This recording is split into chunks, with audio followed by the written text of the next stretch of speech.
in the storms of life, in the clouds unfold their wings of strife. Strong tides lift and cables strain, with your anchor drift or firm free. We have an anchor that keeps the soul steadfast and sure while the billows roll, as into the rock which cannot move, grounded firm and deep in the Savior's love. It is safely moored, will the storm withstand, for 'tis well secured by the Savior's hand. Though the tempest rage and the wild winds blow, not an angry wave shall our bark o'erflow. We have an anchor that keeps the soul steadfast and sure while the billows roll, as into the rock which cannot move, grounded firm and deep in the Savior's love.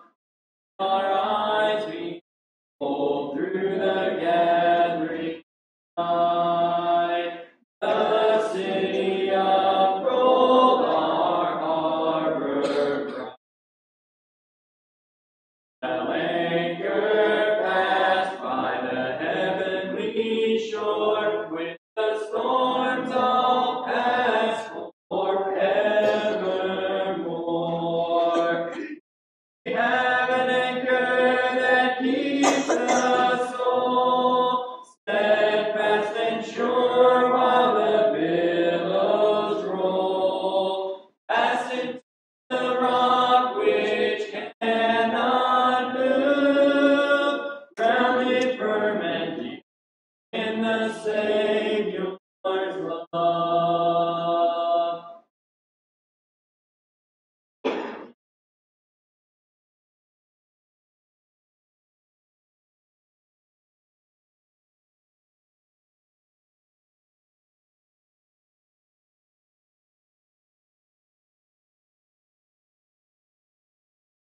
Trusting every day, trusting to the stormy way, even when my faith is small.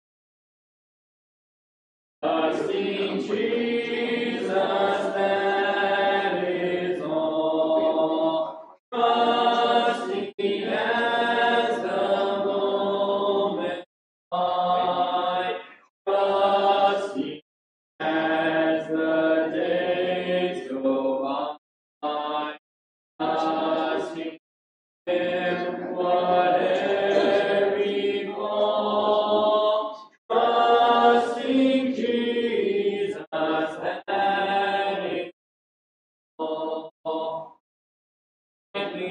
Let His Spirit shine into this poor heart of mine.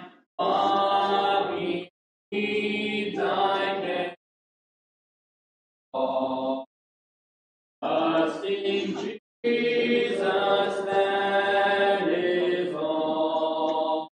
Trusting as the moments fly, trusting as the days go by, trusting in whatever befall, trusting Jesus, that is all.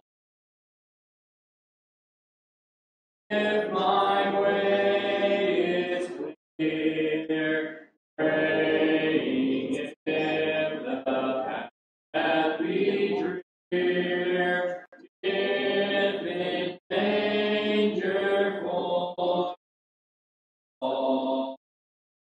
Trusting Jesus, that is all. Trusting as the moments fly. Trusting as the days go by. Trusting whatever befall. Trusting Jesus, that is all. Trusting our life shall last. Trusting Him till earth be past. Till within the jasper hall. Trusting Jesus, that is all. Trusting as the moments fly. Trusting as the days go by. Trusting whatever befall. Trusting Jesus, that is all.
Happy day that voice on me, my Savior and my God. While may His glowing heart rejoice and tell its rapture all abroad. Happy day, when Jesus washed my sins away. He taught me how to watch and pray and live rejoicing every day. Happy day, when Jesus washed my sins away. Happy bond that seals my vows to him who merits all my love.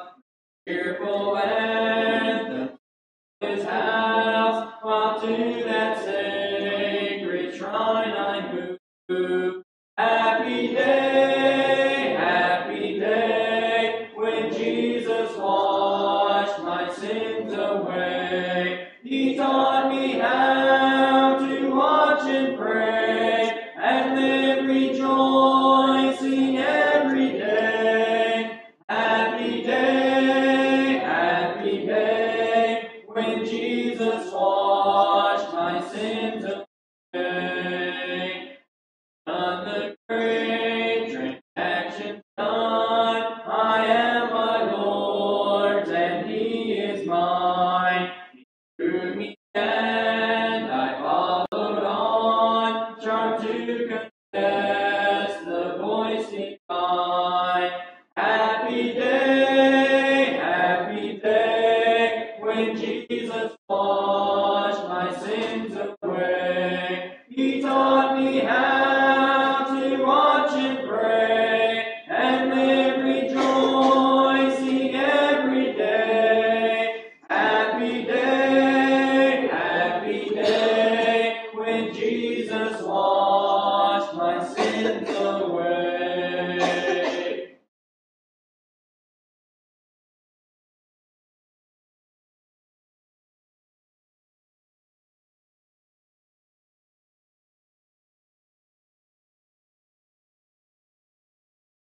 Oh, hail the power of Jesus' name, let angels prostrate fall.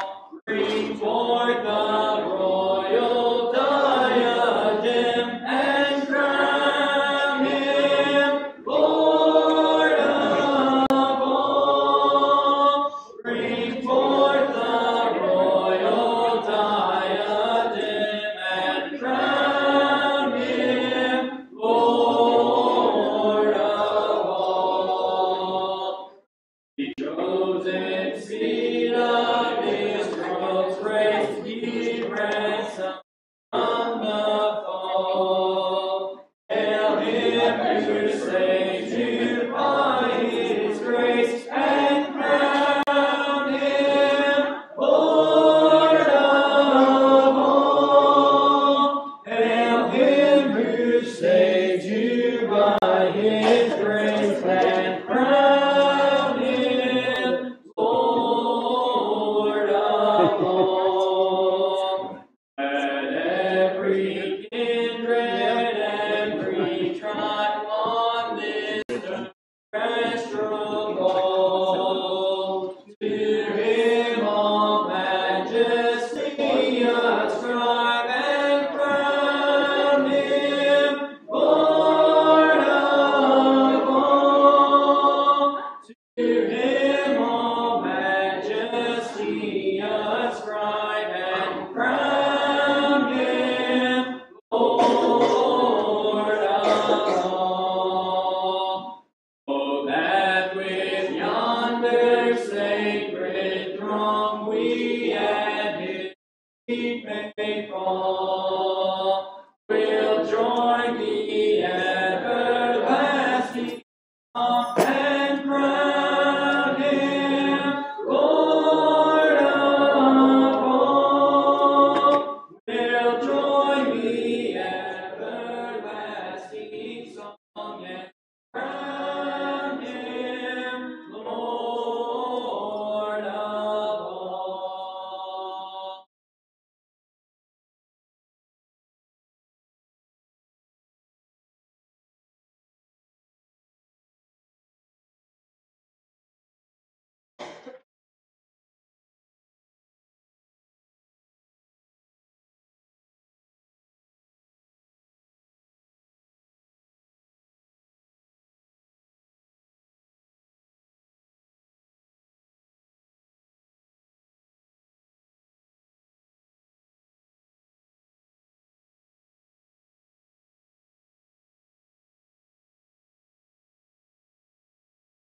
of the Holy.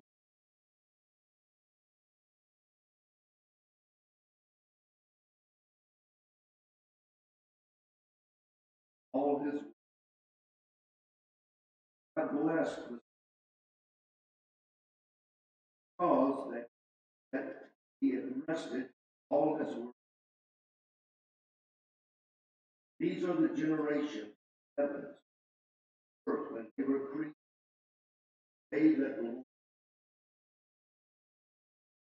every plant where it was in the herb of the where it grew. The Lord God had not caused it to the earth. There was not a man. There went up a mist from the earth and covered the whole face. Lord God told the man, breathe nostrils.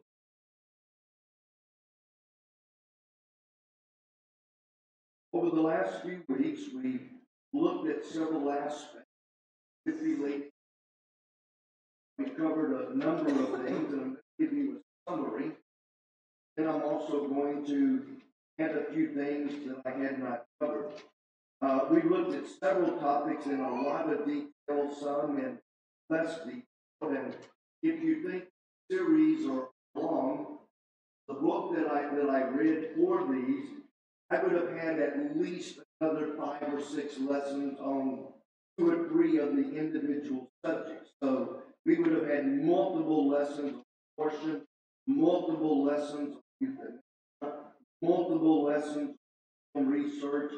I try to condense everything down to one sermon in most cases.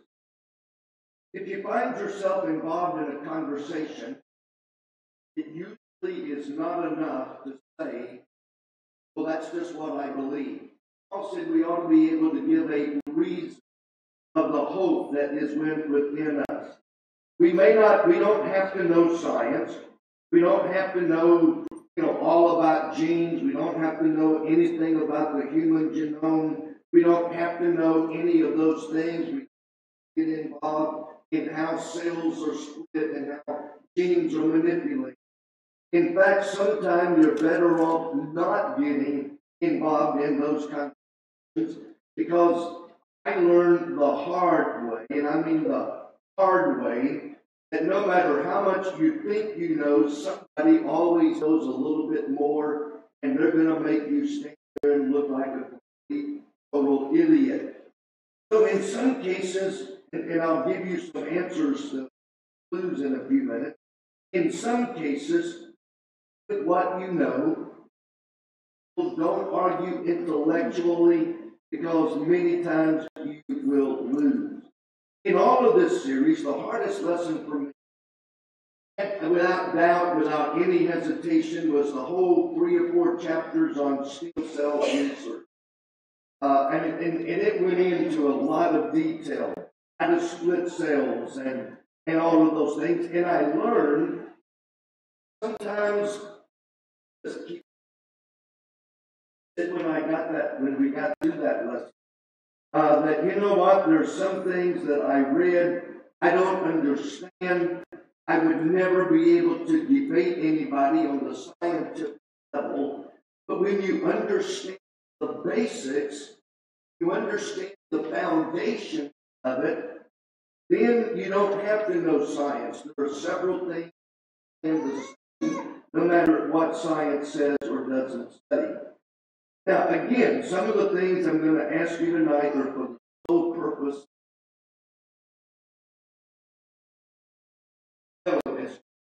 Meaning, we don't like the children today in school, or that specifically taught not to just take what we tell you, believe what we tell you, and don't think. You just soak it in like a sponge, believe what we say, and don't ever dare start thinking for yourself.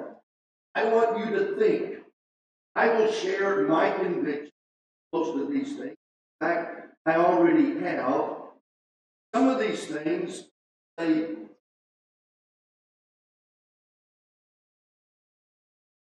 fine, but at least know why you disagree or why you agree, before you say, I'm against it. Now, one of the subjects I did not get to in just a couple of minutes, I did not get to in vitro fertilization. I don't know about that yet. I don't know how much explanation. And I can keep it even more simple than I thought. Unless you have wanted a child so bad, I mean, you want a child more than anything else on earth, and you have no idea what it means to look at in vitro fertilization. And we've even had friends over the years, good friends, good Christian couples that have tried in vitro, and they were so desperate they would have tried anything in order to have a child. Unless you've been there, understand what a couple is willing to do. Back in the 70s, I think it was, in the late 70s, early 80s, a couple in our church, they could not have children, they wanted children, they were guinea pigs in all kinds of testing. They went through test after trial after trial, experiment after experiment, and finally they gave in vitro. It didn't work, but at least they tried it. Now this was back then. Back in the late 70s, early 80s, it was around 14,000 each. That alone ruled us out. But aside from the expense of it, why is it okay? Why is it not? Now, for those who have almost with time, trust me, what it's like a child. In the process, and I went through and I have simplified it so that I don't force you parents to have a conversation with your children you're not ready to have. But a very short version is surgically remove the parts from the mother and the parts from the father, and they combine them either in a test tube or in a dish, which is what some kind of a dish that they have. They mix the two together and hope that in mixing the two together that they will fertilize and conceive, or conception will take place, and they have multiple fetuses there, microscopic fetuses, that they then will take and implant into the mom and hope and pray that at least one of them takes and implants and goes on to become a full-blown baby that delivers later. One problem that I have, and I have several, but this is one of them. What do they do with all the other fertilized seed fetuses that are there? Since they never know if it's going to take or not, they often will have a dozen combinations there that are all united. Mom and dad are united. And in this test tube or in this dish, they may have up to a dozen or 2 dozen seeds. Then they pick tubes. We've got 24 here. We're going to put 8 in mom and hope one of them takes. By the way, when you hear of these 7, 8, 9 kids born to one parent, more likely than not, it was done through some form of in vitro fertilization. They put them in mom, hope one of them plants. By chance, if 8 of them plant, just became the world's,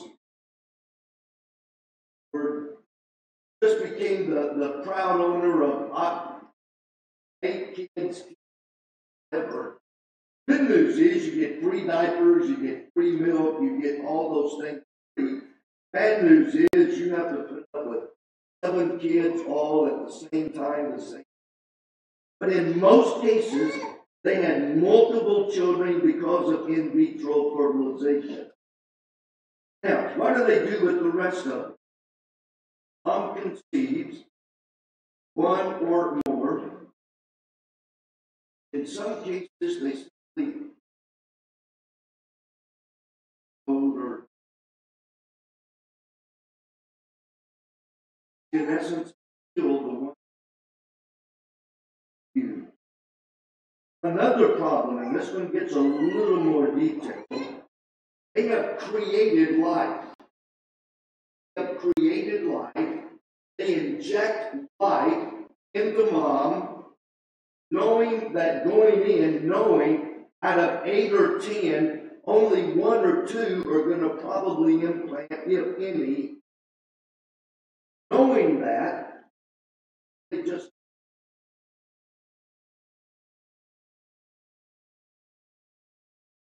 when it comes to life, we have to get technical. They inject a fetus that is already conceived.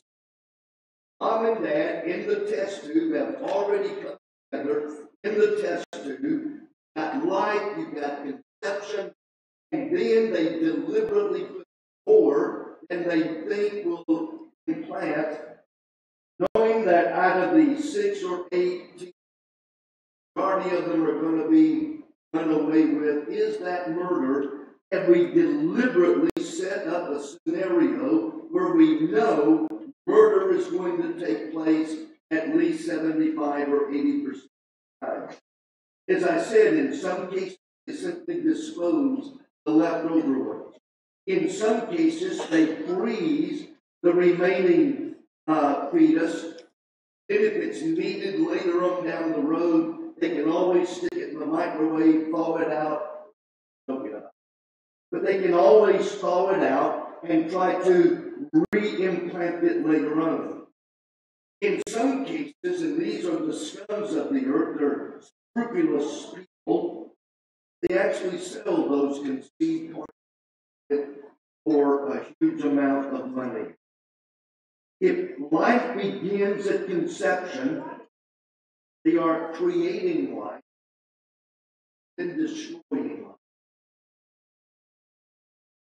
We've had 46 years of marriage who have tried this route.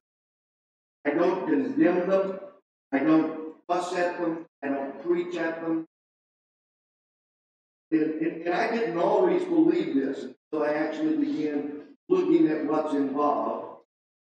But if conception takes place, and its conception is done in a test tube, have created life at that moment of conception.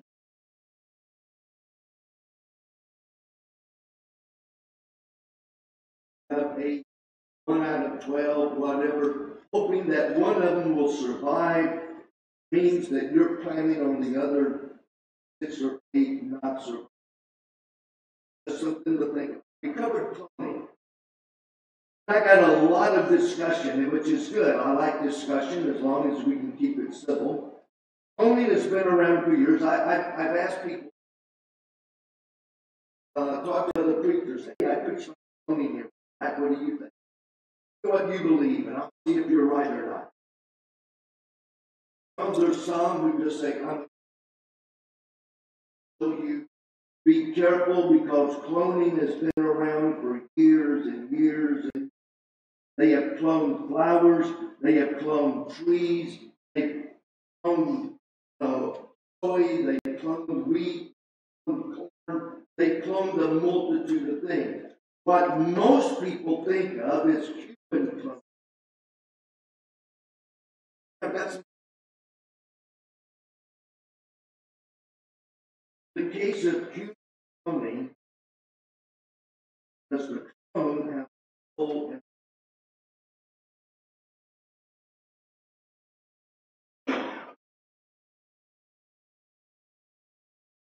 let's say they cloned me.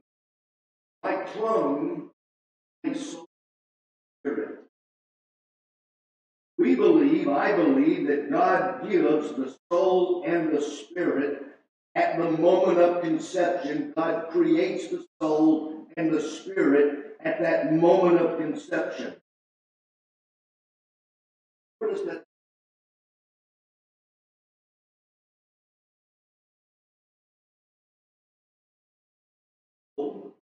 Will we eventually someday wake up to find thousands upon thousands of soulless, spiritless bodies running around without any soul or spirit? Have we created a monster beyond what we could think? Now, this one, for sure I know. 99% sure I know the answer. But I want you to think about it. If they cloned me, and it's an exact clone of me, and the clone goes out and commits murder, I'd be trying.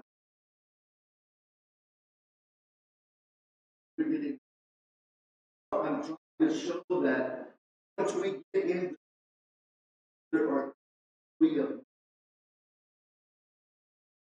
there are questions that have not even entered our mind. That's why I'll say at the conclusion, we need to be very, very careful that we don't get so involved in something that we don't stop and think about, well, that's silly. If the clone did it, he's responsible.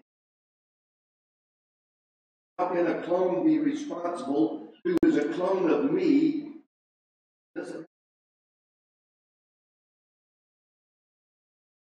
Can God judge a clone? Judgment seat of Christ, great white throne judgment.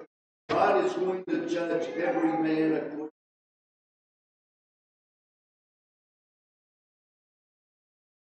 to their success.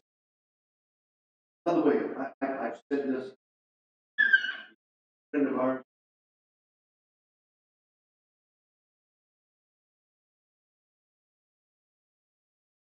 she's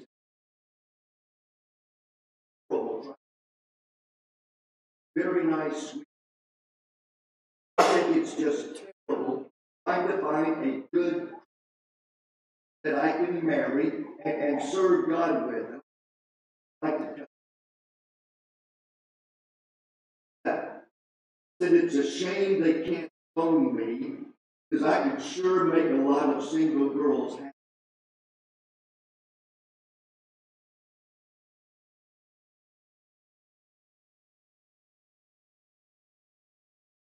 Well, this is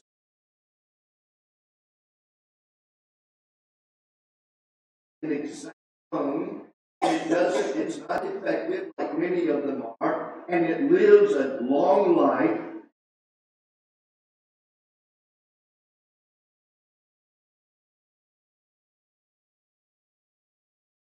When we looked at abortion, and this one was easy.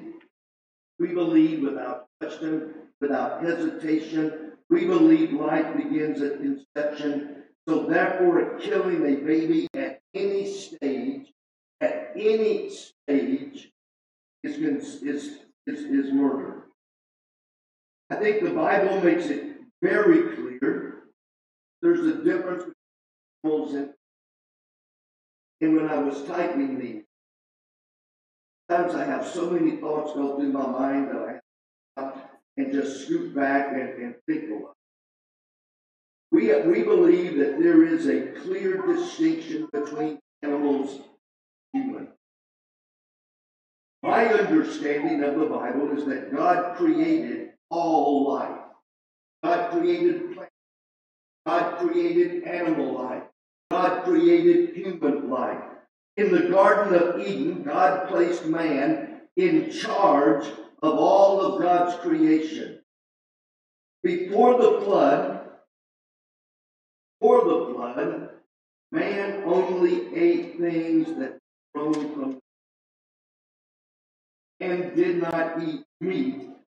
Now the word meat is used. Got to go back to see what it meant. It was translated. And before the flood, the word meat simply means things that are edible. Burgers. It was referring to that which is eaten. After the flood, God said, okay, you can kill animals and you can eat animals after the flood. God gave permission. God sanctioned it. Later on in the law of Moses, God said, okay, you can eat only certain kinds of meat. You cannot eat this, you cannot eat that. You cannot eat that. One of the things that was forbidden, allowed to eat anything from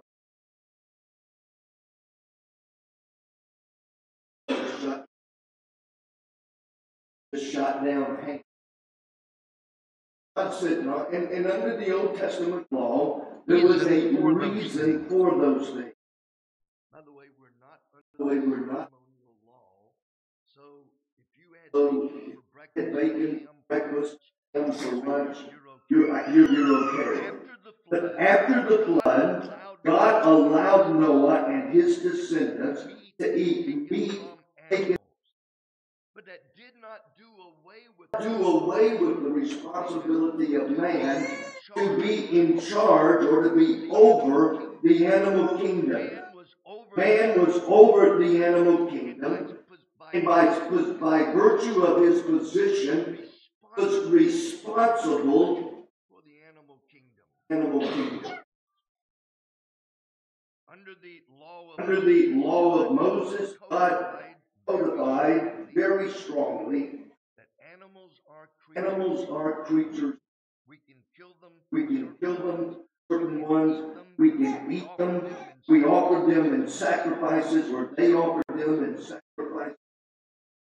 But God in that law made it very clear that animals were to be treated.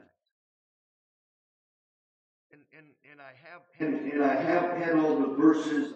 Went back as I keep my notes to 2 pages. Anything after that, I have to go back and delete, dense, or reduce the point size. But God declared that animals rest, just like man. just like God rested on the God rested. After you work the animals, you have the animals, you've done all of these things, working your animals. On the 7th day, while man is resting, God said, my animals must rest also. So God made sure that animals were taken care of. Let them rest while you were resting. God said in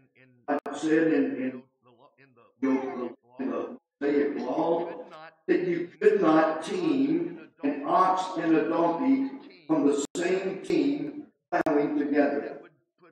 That would put an undue burden on the oxen, and so therefore to protect the animals, you cannot plow with an ox and a donkey together. When oxen were plowing, they were allowed to eat while they were plowing through fields. He's going along and there's wheat. He was allowed to reach over and wheat because God cared for the animals and wanted to make sure that the animals were fed. In fact, so strong was that point that Paul repeated it in the New Testament to show that, and in his case he was referring to ministers, that God's pastors and elders are to at least much as the oxen. While animals were allowed to be eaten, if an ox fell in the ditch, were required to get the ox out of the ditch. If the oxen was thirsty, were required to take it to water so that the oxen and the animals could drink and be satisfied. There was never anywhere. In fact, there were many, many verses. If you dug a hole and an ox or ass fell in it, and the ox died, you were held liable, and you had to replace the ox that died with one of your oxes that lived, because you were the cause of an animal being needless. God cared for the animals. Human babies are not animals. You're allowed to kill an animal in order to eat.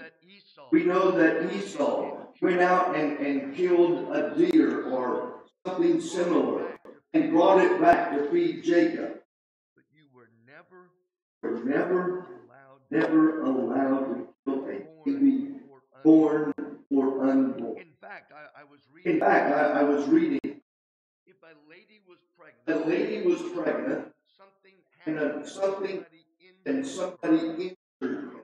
somebody hit her, Somebody hit her, you know, somebody, that did something that in any shape, form, or fashion harmed the unborn child, he was to pay. In other words, if you caused harm to an unborn child, you were to be punished as the judges laid upon you. These were the kill a dog, you kill a cow. It is not the same thing that you can be. We looked at euthanasia. We saw that euthanasia is simply abortion on the other end. Before they're born, you can do tests. If the baby is the wrong gender, although that's if the baby is defective, they do the test and they come back and say your baby is going to have Down syndrome, or do you want to abort it? You weed out the unsatisfactory babies. You kill out the deformed babies. You try to have the perfect stuff. So abortion is killing a baby that you don't think will have a good quality of life, or simply you don't want to mess with. Euthanasia is the exact same thing on the other end. Killing an older person, or a person who is deemed physically or mentally unfit.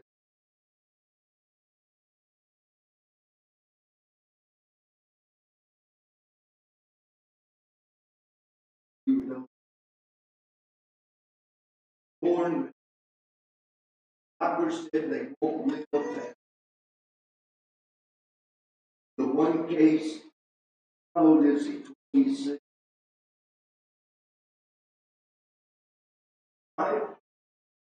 Wow.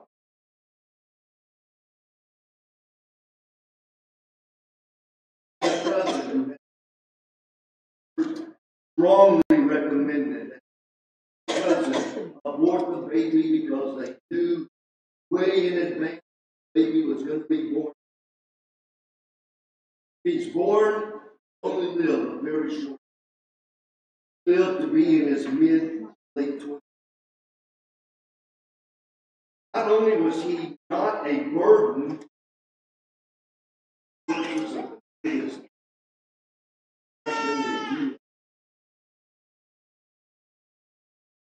Euthanasia is, you know what? Uncle so-and-so has dementia. He is not living a good quality of life. His quality of life is less than desirable. Let's just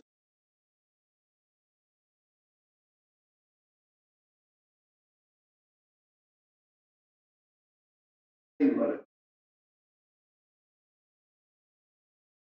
To say what is a good quality of life, what is a bad quality of life.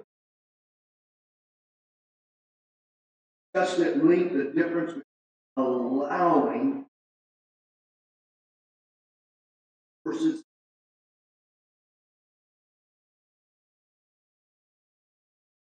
I have been in many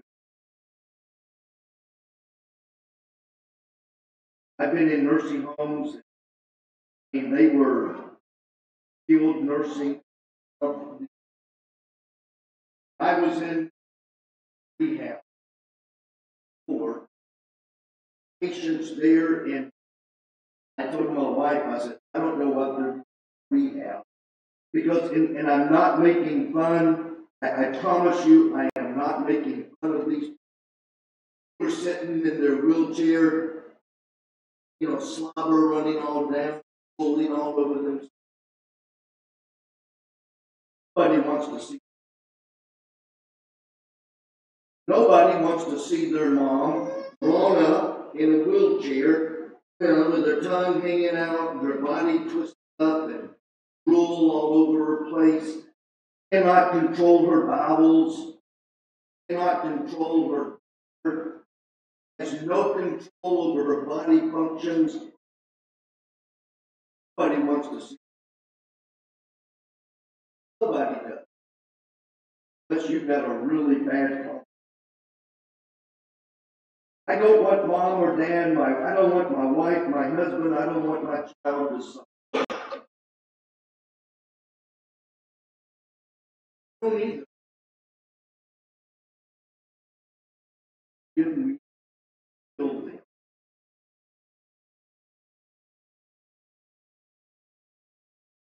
I've been asked over the years,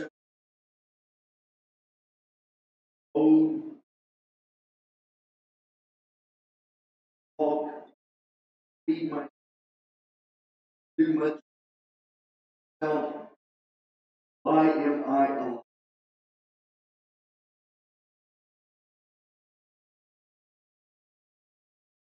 More often than I would like to. There's no purpose in me living. And I looked at some of those patients right over here. I looked at some of those people. We're not going to get well. Actually, I lost.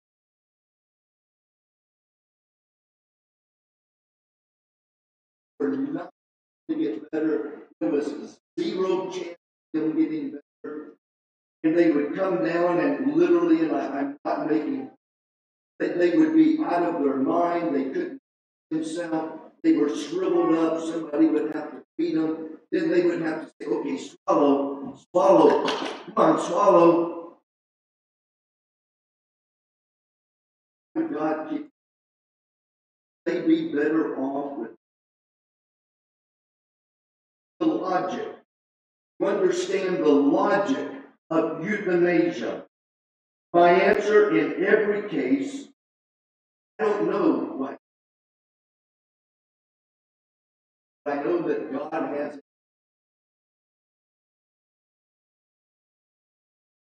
I don't understand it. I don't see the benefit of it. I don't see why not let them die with dignity. On a human level, it makes perfect sense.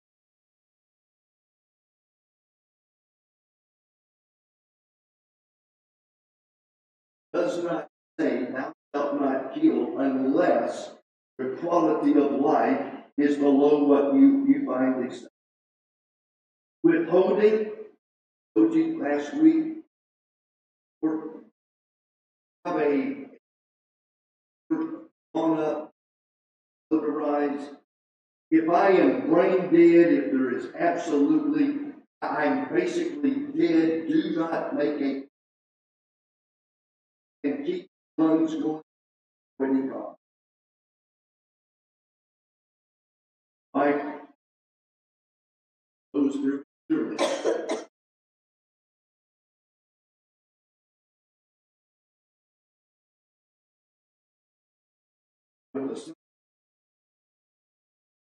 I have a real problem between my wife and yes. I really have to watch what I do and where I go. I got two of them after me.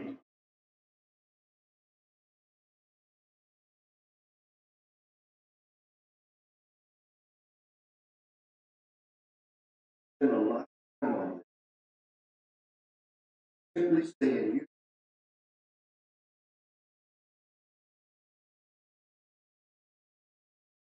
Not the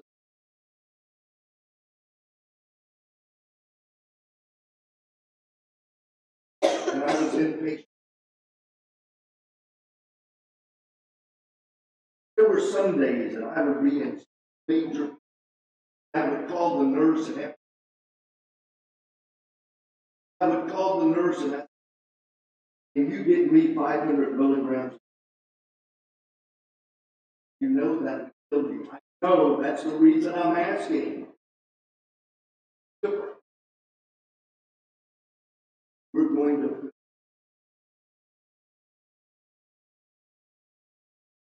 I wonder sometimes if science hasn't raised a host of in trying to help men and women live never existed. In olden days, you didn't have the choice. They get sick.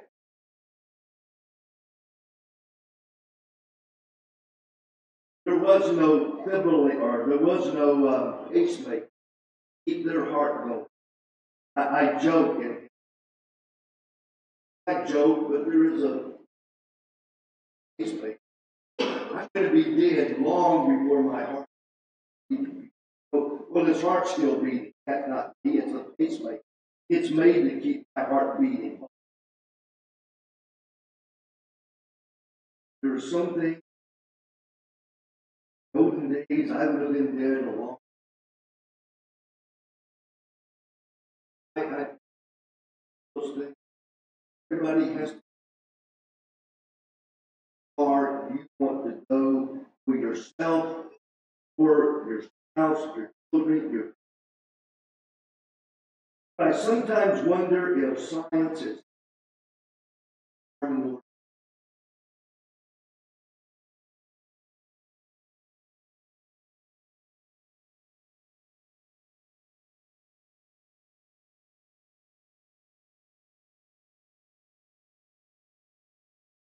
be with me.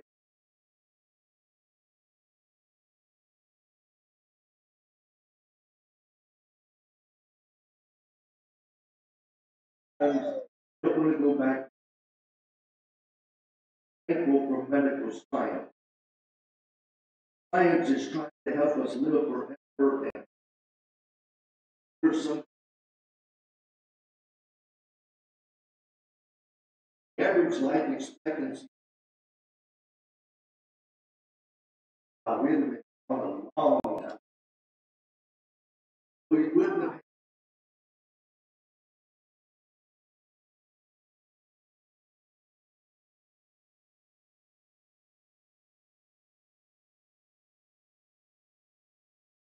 Is that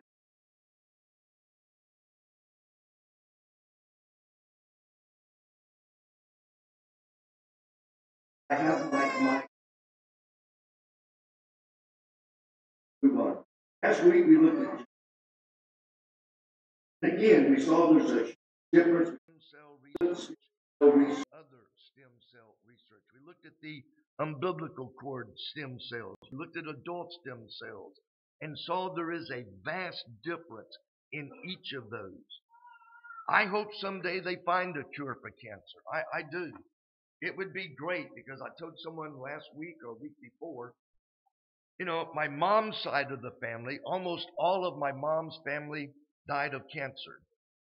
Almost all of my dad's side died with a heart attack or, heart complications. And I looked at him and I said, between my mom's cancer and my dad's heart, I don't think I'm going to get out of this life alive. I just don't think there's any chance. And of course, we laughed. I would love for him to find a cure for dementia. I would love to be able to go to my brother and give him a shot and instantly replace all of his defective brain cells. I would love to be able to do that. I would love to find a cure for ALS, cancer, leukemia, and a host of other debilitating diseases. I would love to find a cure. But I have to go back to the question, especially with stem cell or infant stem cell, is it worth killing a baby to find a cure for cancer so that I can live? And I think we answered that, I hope, fairly good last week. One last thing that we did not get into, what about organ transplants and organ donations? I know people, and you're going to shake your head, I know people who are adamantly anti-organ donation. They are anti-organ donations because you're putting somebody else's body parts in me. Well, and again, I'm trying to make you think. What about a blood transfusion? You're putting somebody else's blood in you.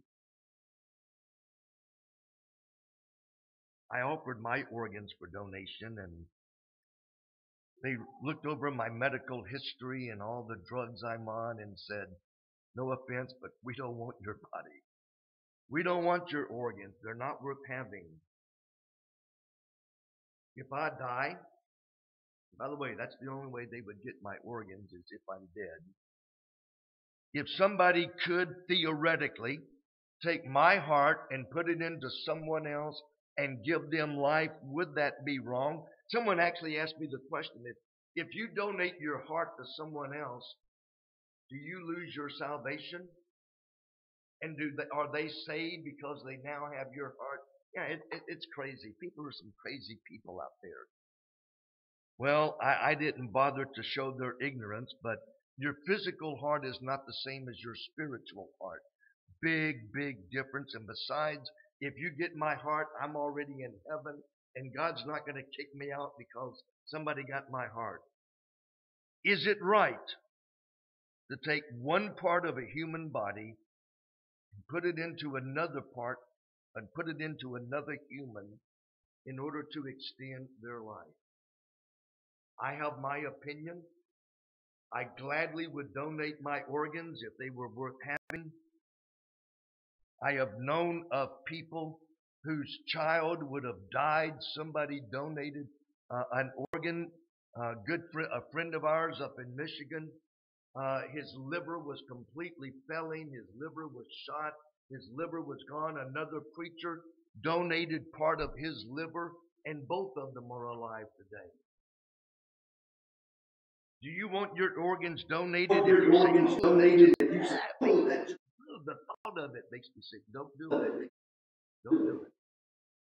But if you think that, you know what, once I die, I really don't need my heart anymore anyway.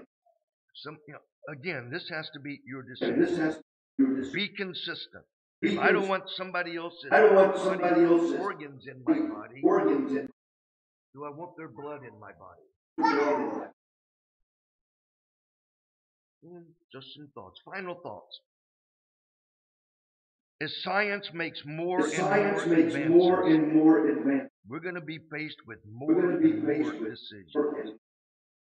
And you don't have to understand, I emphasize, you do not need to understand all of the equations, how they dissect the human genome, how they locate a specific DNA, how they split a stem cell, how they split a human cell. You don't need to know any of that to know, is it taking another life? That one's easy.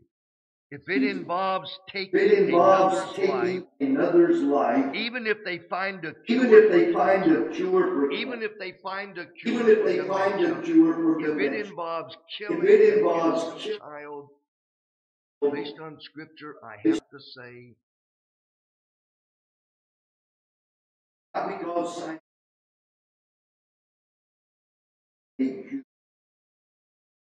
are we opening the door? This one gets hard. Because none of us can see the future. We opening the door to advance later on.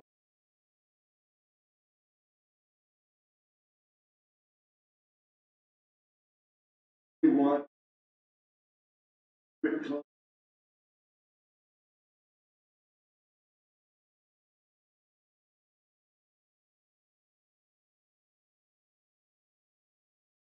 like cloned that I do. I like cloned seedless grapes. I really like cloned.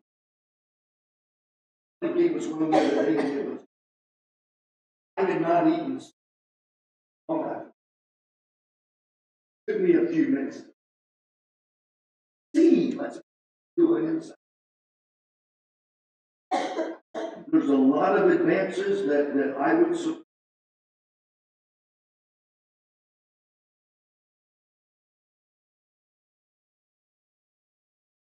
Create life. God formed man. God breathed into his nostrils. Became. Am I playing with something that God created? It is.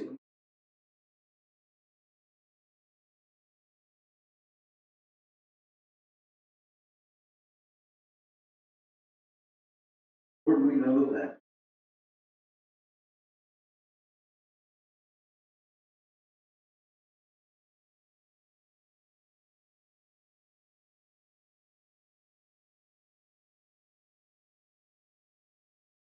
These are things that we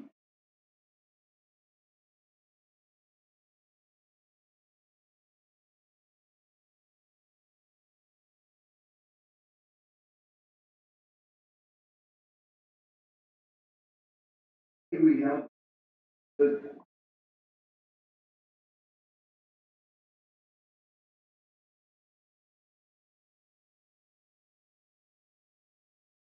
we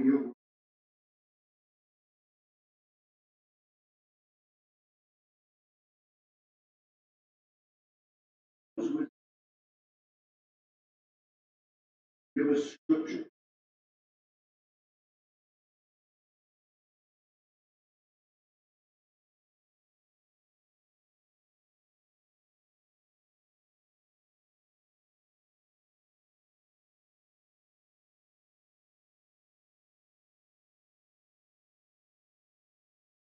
Please don't. Even if